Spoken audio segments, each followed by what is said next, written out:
Have you ever noticed how the harder you try to fix your life, the more broken it seems to become? You push, you strive, you follow every piece of advice, yet somehow you end up exactly where you started, or worse.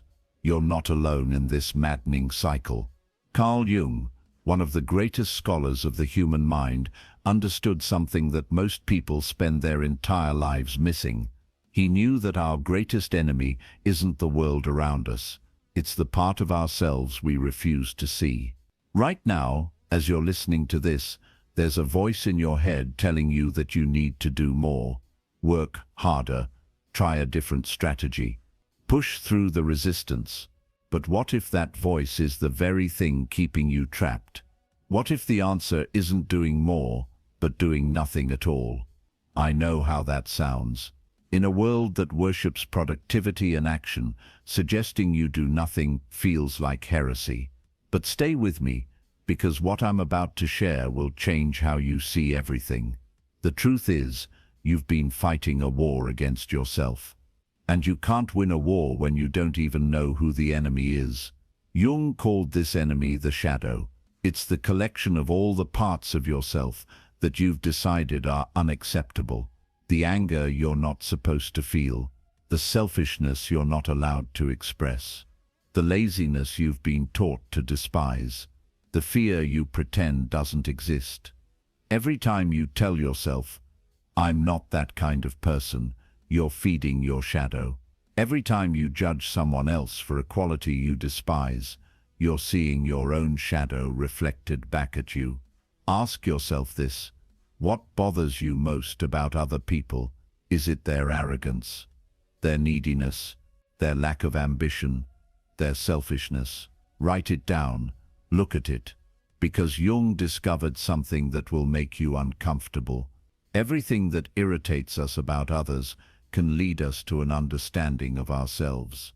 That person you can't stand at work, the one who's always seeking attention, they're showing you the part of yourself that desperately wants to be seen, but that you've buried under layers of supposed humility. That friend who never seems to try hard enough. They're reflecting your own exhaustion, your own desire to stop pushing so hard, a desire you've labeled as weakness and shoved into the darkness. Your shadow isn't evil. It's just human. But when you deny it, when you pretend it doesn't exist, it grows stronger in the darkness. It starts running your life from behind the scenes. This is why nothing you do seems to work. You're trying to fix your life while ignoring half of who you are. It's like trying to drive a car while refusing to acknowledge that it has a reverse gear. You can push the gas pedal all you want, but if you're in reverse, you're going backwards. Every goal you set that you don't achieve, every relationship that falls apart, despite your best efforts. Every time you find yourself in the same situation with a different person, these aren't coincidences, these are your shadow at work. But here's what Jung understood that changes everything. The shadow isn't your enemy, it's your teacher. The parts of yourself you've been running from contain the very power you need to transform your life. But first, you have to stop running. You have to be still. You have to do nothing. When you stop the constant motion, the endless planning and striving and doing, something remarkable happens. The noise quiets down, and in that silence you start to hear the voice you've been drowning out your entire life. It's the voice of your authentic self, the person you were before the world told you who you should be. But this voice often says things you don't want to hear. It tells you that you're tired of pretending to be strong all the time. It admits that you're angry about things you've been telling yourself don't matter. It confesses that you want things you've been taught to be ashamed of wanting. This is why most people never stop moving. Because stillness forces you to face the truth about yourself. And the truth is often the opposite of who you think you are.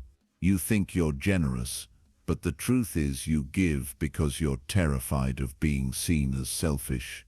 You think you're independent, but the truth is you avoid intimacy because you're afraid of being abandoned. You think you're ambitious, but the truth is you're driven by a fear of being ordinary.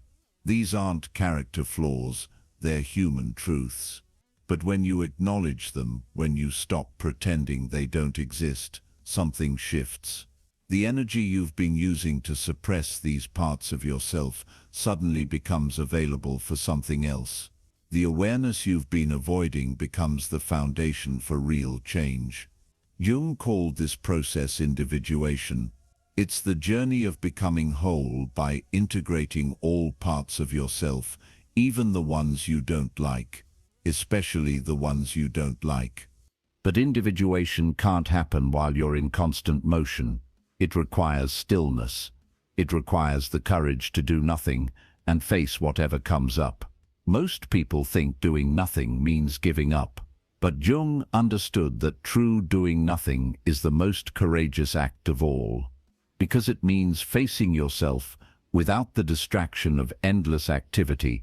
When you finally stop running from your shadow, you discover something unexpected.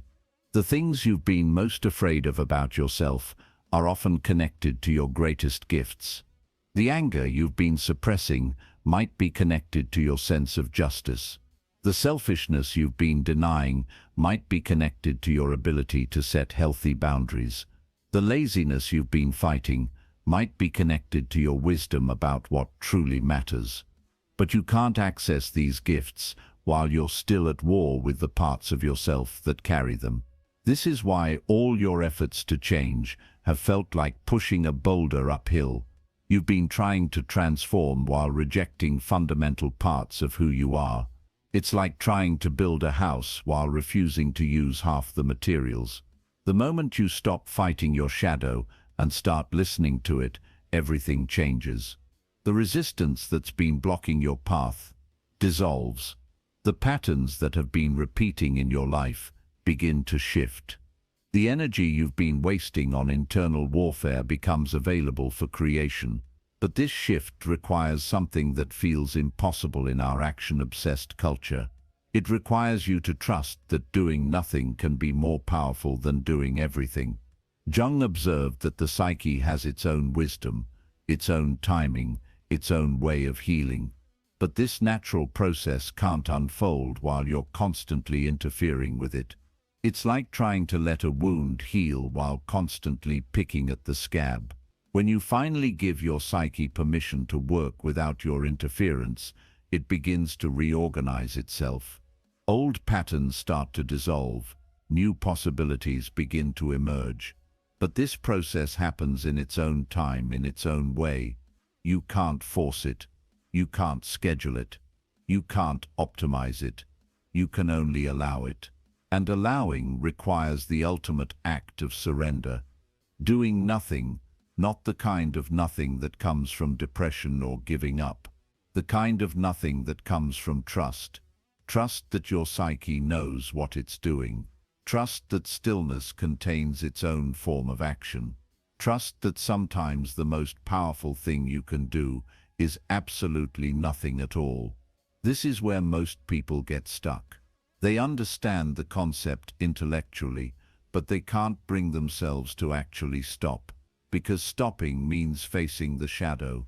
And facing the shadow means discovering truths about yourself that you've spent your whole life avoiding. But here's what Jung knew that can change everything for you. Your shadow isn't hiding your weaknesses, it's hiding your power. The very things you've been most afraid of about yourself are often the keys to your liberation. But you can't access this power while you're still running from it. You have to be still. You have to listen. You have to do nothing and let your shadow speak. And when it does speak, when you finally hear what it's been trying to tell you all these years, you'll understand why nothing else has worked. You'll see why every strategy has failed, why every plan has fallen apart, why every effort has led you back to the same place. You've been trying to solve the puzzle with half the pieces missing. The pieces you threw away because you decided they didn't belong. But every piece belongs. every part of you has a purpose. Even the parts you hate, especially the parts you hate. When you finally stop running and start listening, when you finally do nothing and let your shadow emerge from the darkness, you'll discover something that changes everything. The person you've been trying to become already exists. They've been waiting in the shadows all along, waiting for you to stop fighting them and start embracing them, waiting for you to realize that your wholeness includes your brokenness, your light includes your darkness, your strength includes your weakness. And in that moment of recognition, in that instant of integration, the need to constantly do something dissolves, because you finally understand that you don't need to fix yourself. You need to find yourself, all of yourself. The shadow you've been running from isn't your enemy, it's your missing piece. And until you reclaim it, until you do nothing long enough to hear its voice, you'll keep running in circles, wondering why nothing ever changes. But everything is about to change.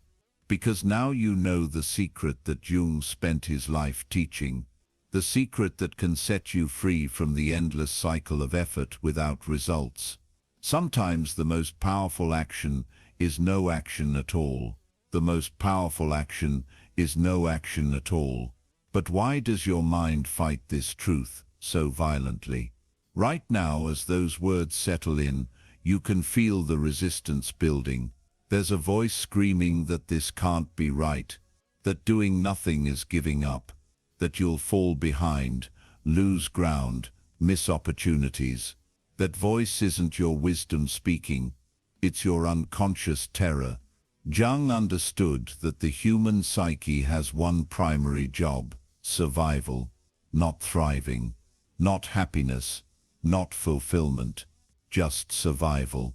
And your unconscious mind has decided that constant motion equals safety. Think about it. When did you first learn that you had to keep moving to be worthy of love? When did stillness become synonymous with laziness in your mind? When did doing nothing become your greatest fear? You learned it so young that you can't even remember learning it, but your unconscious remembers everything. Your unconscious mind is like a vast recording device that's been running since the moment you were born. Every experience, every emotion, every message about who you should be has been catalogued and filed away. And now, those recordings are running your life. This is why doing nothing feels so dangerous, because somewhere in that vast unconscious library is a recording that says, if you stop moving, you'll be abandoned. If you stop achieving, you'll be worthless. If you stop proving your value, you'll be forgotten. Jung called these unconscious patterns archetypes.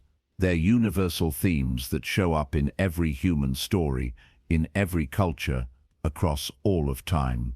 The hero who must constantly prove their worth, the caretaker who must always be needed, the rebel who must always be fighting something. Which archetype has been running your life?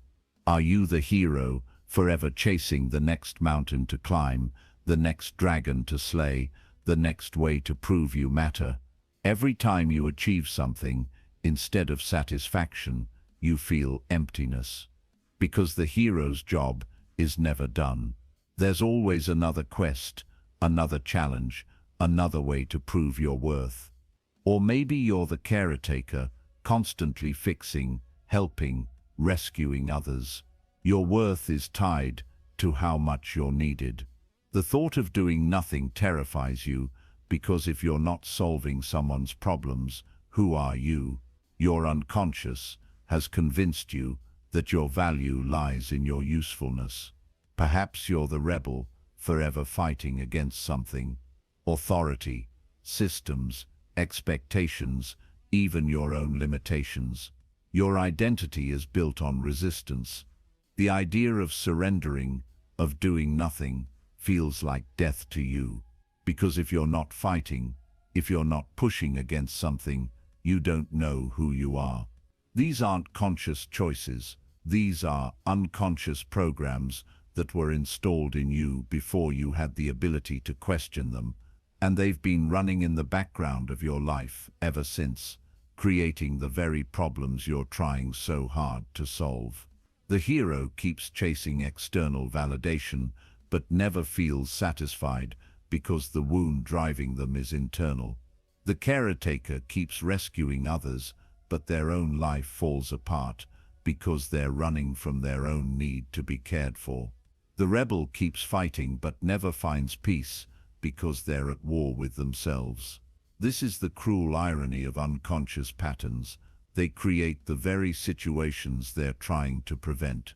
The hero, terrified of being ordinary, pushes so hard to be extraordinary that they burn out and achieve nothing. The caretaker, afraid of being abandoned, becomes so needy and controlling that they drive people away.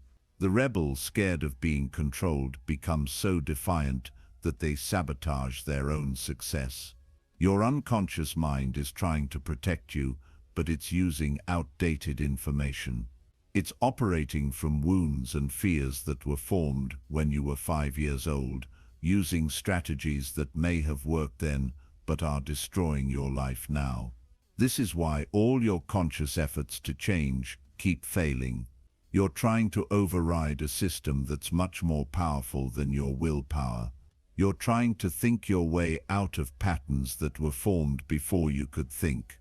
Jung discovered that the unconscious mind speaks in symbols, not logic. It communicates through dreams, through the patterns that keep repeating in your life, through the people and situations that trigger you. But most people are too busy doing to listen to what their unconscious is trying to tell them. When you finally stop the constant motion, when you create space for stillness, your unconscious finally has a chance to communicate, and what it tells you will shock you.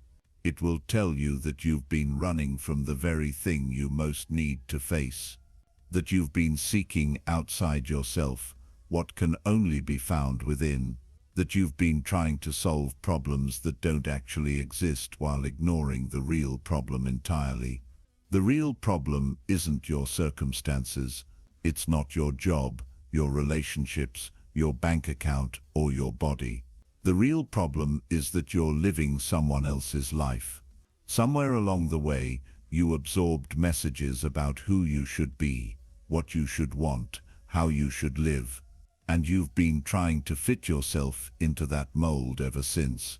But you were never meant to fit that mold. You were meant to break it. This is what Jung called individuation. It's the process of becoming who you actually are, not who you think you should be. But individuation is impossible while you're constantly doing, because doing keeps you focused on the external world, on meeting expectations, on fitting in. Individuation requires you to turn inward, to listen to your own voice instead of the voices of everyone else, to honor your own needs instead of the needs others have projected onto you, to trust your own wisdom instead of the wisdom the world has tried to impose on you. But turning inward feels terrifying because it means facing the person you really are underneath all the doing, and that person might want different things than you think you should want. They might have needs you've been taught to be ashamed of. They might have desires that don't fit the image you've been trying to maintain. Your unconscious knows this. It knows that stillness leads to truth, and truth leads to change. And change feels like death to the part of you that's been trying to stay safe by staying the same. This is why your mind creates such elaborate resistance to doing nothing. It will give you 1,000 urgent tasks. It will remind you of all your responsibilities. It will flood you with anxiety about all the things that could go wrong if you stop moving. But these aren't real emergencies. They're unconscious strategies to keep you from the one thing that could actually set you free, facing yourself.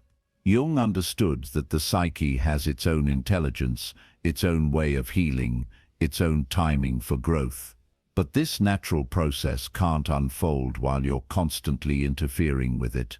It's like trying to let a seed grow while constantly digging it up to check on its progress.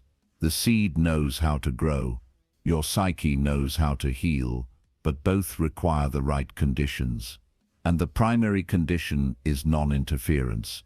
When you finally stop trying to control the process, when you finally allow yourself to be still, something remarkable happens. The unconscious patterns that have been running your life begin to surface, not to torment you, but to be seen, to be acknowledged, to be integrated. This is where most people panic and start doing again. Because what surfaces isn't pretty.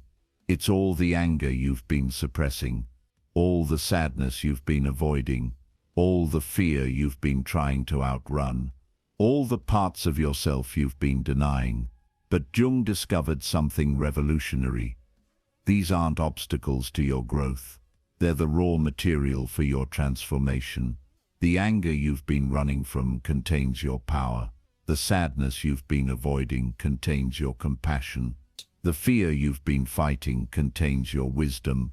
But you can't access these gifts while you're still at war with the emotions that carry them. This is what integration means. It doesn't mean getting rid of the parts of yourself you don't like. It means finding the gold hidden in what you've labeled as garbage. Your laziness isn't a character flaw. It's your soul's way of saying you need rest. Your selfishness isn't a moral failing. It's your psyche's way of protecting your boundaries. Your anger isn't a problem to be solved. It's energy that needs to be channeled. But you can't hear these messages while you're in constant motion. The voice of integration is quiet. It requires stillness to be heard. Most people are so afraid of what they'll find in the stillness that they never allow themselves to experience it. They fill every moment with activity, with noise, with distraction. But the very thing they're running from is the thing that could save them. In the stillness, you don't find emptiness, you find fullness. You don't find weakness. You find strength. You don't find your worst self. You find your truest self. But this true self doesn't look like what you expected. It's not the polished, perfect version you've been trying to become. It's messier than that. More complex. More human. Your true self contains contradictions. You can be strong and vulnerable simultaneously. You can be generous and self-protective at the same time. You can be confident and uncertain in the same moment. These aren't problems to be resolved. They're paradoxes to be embraced. Jung understood that psychological health isn't about eliminating contradictions. It's about learning to hold them in creative tension. It's about becoming large enough to contain all of who you are, without needing to choose sides. But this expansion of self-acceptance can only happen in stillness, because stillness is where you meet yourself without judgment, where you encounter yourself without trying to change anything, where you experience yourself without needing to fix anything. This is terrifying for a mind that's been trained to believe that you're only valuable when you're improving. But Jung discovered that the attempt to constantly improve yourself is actually what keeps you stuck. When you're always trying to become someone else, you never fully inhabit who you are. When you're always focused on your next level, you never appreciate your current level. When you're always doing something to fix yourself, you never accept that maybe you're not broken. The unconscious mind has been trying to tell you this for years, through the patterns that keep repeating, through the relationships that keep failing, through the goals you set but never achieve. It's been trying to get your attention to make you stop and listen. But you've been too busy doing to hear what it's saying. What if your unconscious has been sabotaging your efforts not to hurt you, but to help you? What if every failure has been a redirection? What if every setback has been an invitation to reconsider who you're trying to become? What if the life you think you want isn't the life you actually need? This is the question that emerges in stillness, and it's the question that changes everything. Because when you stop doing what you think you should do and start listening to what you actually want to do, when you stop trying to become who you think you should be and start accepting who you actually are, when you stop fighting your unconscious patterns and start understanding what they're trying to protect, everything shifts. The resistance disappears, the struggle ends, the constant feeling that you're swimming upstream dissolves. Not because you've given up, but because you've finally aligned with your true nature instead of fighting against it. Jung called this alignment the transcendent function. It's what happens when your conscious mind finally stops fighting your unconscious mind and starts collaborating with it instead. But this collaboration requires something that our culture has forgotten how to do.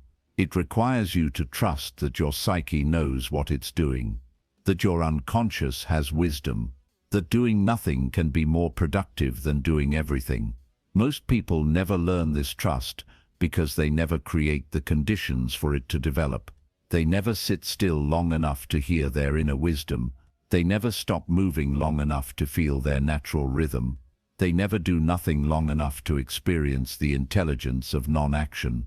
But when you finally do, when you finally surrender the illusion of control and allow your psyche to guide you, you discover something that changes how you see everything.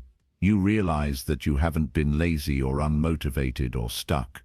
You've been waiting for the right moment, the right opportunity, the right conditions, and your unconscious has been protecting you from moving too early, from forcing something that wasn't ready to be born. The thing you've been trying so hard to make happen has been trying to happen naturally, but it needed time. It needed space. It needed you to stop interfering with its organic unfolding. This is why doing nothing isn't passive. It's the most active thing you can do, because it requires you to trust a process that you can't see, to have faith in an intelligence that you can't control, to surrender to a wisdom that you can't understand. And in that surrender, in that trust, in that willingness to do absolutely nothing, everything you've been trying to force begins to fall into place on its own. But first, you have to be willing to let go of who you think you are and allow yourself to become who you actually are. You have to be willing to stop doing what you think you should do and start being who you're meant to be. You have to be willing to stop doing what you think you should do and start being who you're meant to be. But what happens when you finally make that choice? What happens when you finally stop running from yourself and stand completely still? The first thing you notice is the silence. Not the absence of sound, but the presence of peace. For the first time in years, maybe decades, the war inside your head stops. The constant chatter about what you should be doing, who you should become, how you should fix yourself, finally quiets down. And in that silence, you hear something you haven't heard in so long, you'd forgotten it existed. Your own voice. Not the voice that's been programmed by society, by your family, by your fears. Your actual voice. The one that's been waiting patiently underneath all the noise. This voice doesn't sound like what you expected. It doesn't give you a to-do list. It doesn't tell you to hustle harder or optimize better. Instead, it tells you something revolutionary. You're already enough, not enough to stop growing, not enough to stop changing, but enough to stop fighting, enough to stop proving, enough to stop running from who you are in pursuit of who you think you should be. This realization hits you like lightning. All these years, you've been trying to earn something you already possessed. You've been seeking approval from others for a worth that was never in question. You've been fighting to become someone you already were underneath all the masks. Jung understood that this moment of recognition is the turning point of human existence. He called it the integration of opposites. The moment when you stop seeing parts of yourself as enemies and start seeing them as allies, the anger you've been suppressing, it becomes your boundary-setting superpower. The laziness you've been fighting, it becomes your wisdom about what truly matters. The selfishness you've been ashamed of, it becomes your ability to care for yourself so you can genuinely care for others. Nothing about you changes, but everything about how you see yourself transforms. You realize that you haven't been broken. You've been fragmented. You haven't been weak. You've been at war with your own strength. You haven't been lost. You've been looking for yourself in all the wrong places. And now in the stillness, you find yourself exactly where you left yourself, waiting, patient, whole. But this wholeness doesn't look like perfection. It looks like integration. You're still angry sometimes, but now your anger serves you instead of controlling you.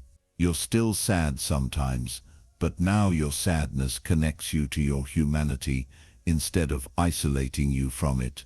You're still afraid sometimes, but now your fear informs you instead of paralyzing you. You become what Jung called individuated, not perfect, but complete, not flawless, but authentic, not without problems, but no longer at war with the problems you have. This is when the real magic begins. When you stop fighting yourself, you stop attracting fights with others. When you stop rejecting parts of yourself, you stop rejecting opportunities that could transform your life. When you stop running from your truth starts running toward you in the form of synchronicities, coincidences, and what Jung called meaningful encounters. Situations that have been stuck for years suddenly resolve themselves. Relationships that seemed impossible suddenly heal. Opportunities that felt out of reach suddenly present themselves. Not because you're doing more, but because you're resisting less.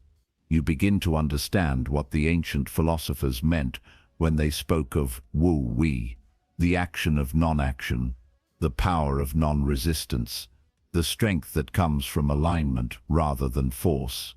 When you align with your true nature instead of fighting against it, life stops feeling like a struggle and starts feeling like a dance. You still move, but now you move with the rhythm of your authentic self instead of against it. Ask yourself, what would your life look like if you stopped swimming upstream? What would happen if you trusted that the current of your life knows where it's going? What would change if you stopped forcing and started flowing? Most people never find out because they're too terrified to let go of control. But Jung discovered that control is an illusion anyway. The unconscious mind is already running the show. The only choice you have is whether to collaborate with it or fight against it. When you finally choose collaboration over conflict, when you finally choose integration over rejection, when you finally choose acceptance over resistance, everything you've been trying to make happen through force begins to happen through grace. But this grace doesn't come from outside you. It comes from inside you. It's the natural result of no longer being at war with yourself. When your conscious and unconscious minds finally align, when your shadow and your light finally integrate, when your authentic self finally emerges from behind all the masks, you become what you were always meant to be, a whole human being. And whole human beings don't need to prove their worth. They don't need to chase external validation. They don't need to constantly do something to feel valuable, because their value comes from their being, not their doing. This is the ultimate freedom. Not the freedom to do whatever you want, but the freedom to be whoever you are. Not the freedom from responsibility, but the freedom from the false responsibilities you've been carrying that were never yours to begin with. You realize that you don't have to save everyone. You don't have to fix everything. You don't have to be perfect for everyone. You just have to be authentic to yourself. And when you're authentic to yourself, you give others permission to be authentic to themselves. Your integration becomes an invitation for others to integrate. Your wholeness becomes a catalyst for others to find their wholeness. This is how doing nothing changes everything, not just for you but for everyone around you. When you stop trying to be what others need you to be and start being who you actually are, you attract people who appreciate you for who you actually are. When you stop performing your worth and start embodying your worth, you create space for others to do the same. The relationships in your life transform, the superficial connections fall away, and deeper connections emerge. People who were drawn to your mask lose interest, and people who are drawn to your authenticity appear. Your work transforms. Instead of forcing yourself to do things that drain you, you find yourself naturally gravitating toward things that energize you. Not because you've become selfish, but because you've become aligned. Your entire life reorganizes itself around your truth, instead of around your fears. And this reorganization happens naturally, organically, without you having to plan it, or force it, or make it happen. You simply become yourself, and everything else falls into place. But becoming yourself requires you to let go of who you thought you were supposed to be. It requires you to disappoint some people. It requires you to say no to things you've been saying yes to out of obligation. It requires you to honor your needs, even when others don't understand them. This is the price of freedom. And it's a price most people are unwilling to pay because they're more afraid of disappointing others than they are of disappointing themselves. But Jung understood something that changes this equation entirely. When you disappoint others to honor yourself, you inspire them to honor themselves. When you choose authenticity over approval, you give others permission to make the same choice. The people who truly love you will celebrate your authenticity, even if it's inconvenient for them. The people who don't celebrate your authenticity don't truly love you anyway. They love the version of you that serves their needs. And you don't need to be loved for who you're not. You need to be loved for who you are. This is what integration teaches you, that love based on performance isn't love at all. It's a transaction. And transactions leave everyone empty because no one is receiving what they actually need. What you actually need is to be seen. Not the polished version of yourself, but the complete version. The version that includes your light and your shadow, your strength and your vulnerability, your wisdom and your confusion. When you finally allow yourself to be seen completely, when you finally stop hiding parts of yourself out of fear, when you finally present your whole self to the world, something miraculous happens. You realize that the parts of yourself you've been most ashamed of are often the parts that others connect with most strongly. Your vulnerability becomes your relatability. Your struggles become your credibility. Your humanity becomes your superpower. But you can't access this power while you're still trying to be superhuman. You can only access it when you finally accept that being human is enough. Being human means making mistakes. Being human means having bad days. Being human means not having all the answers. Being human means being perfectly imperfect. And when you finally embrace your humanity, instead of fighting against it, you discover that you don't need to be superhuman to have a super life. You just need to be authentically human. This is the final lesson that doing nothing teaches you, that you don't need to become someone else to have the life you want. You need to become more yourself, and becoming more yourself doesn't require doing more. It requires being more honest, being more authentic, being more present, being more accepting of who you are right now, in this moment exactly as you are. When you can sit with yourself without needing to change anything, when you can be with yourself without needing to improve anything, when you can love yourself without needing to fix anything. You found the secret that Jung spent his life teaching.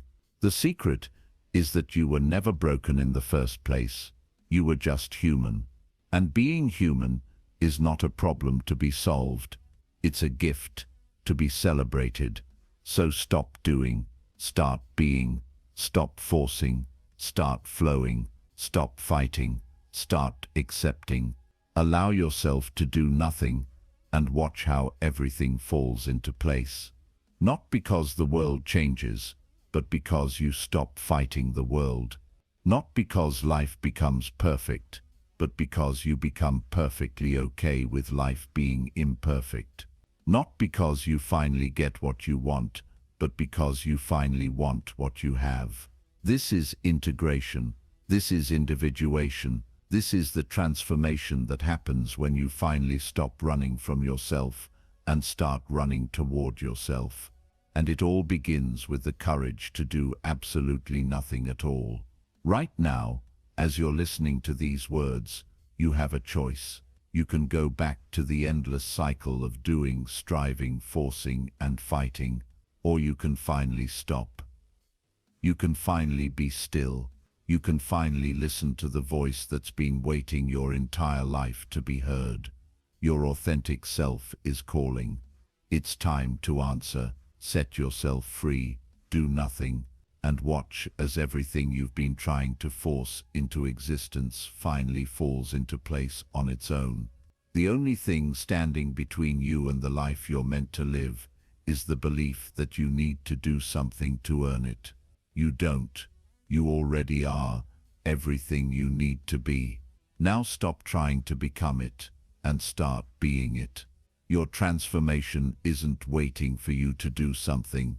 It's waiting for you to do nothing. Are you ready to finally stop and let everything fall into place?